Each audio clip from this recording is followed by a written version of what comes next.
In this video, we're going to take a look at how you can calculate current and resistance from power and voltage.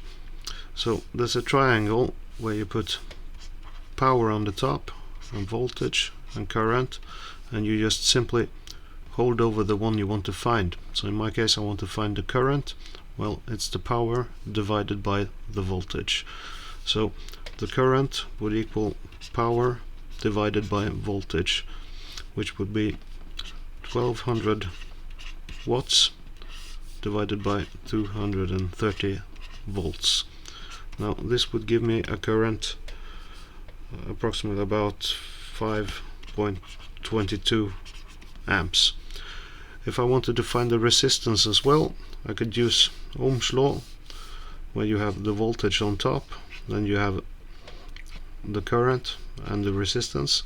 So if I cover the resistance part here, I can see that resistance would equal voltage over current.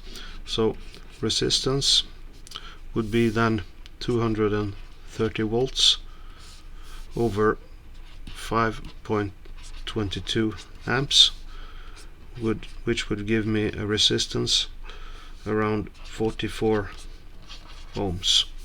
So these work the same way. You can either cover the power and you can find it by taking the voltage and multiplying it by the current, or you can find the voltage with the power divided by current. And in Ohm's law you can find voltage with multiplying current with resistance, or you can find the current with voltage divided by resistance. Useful to know.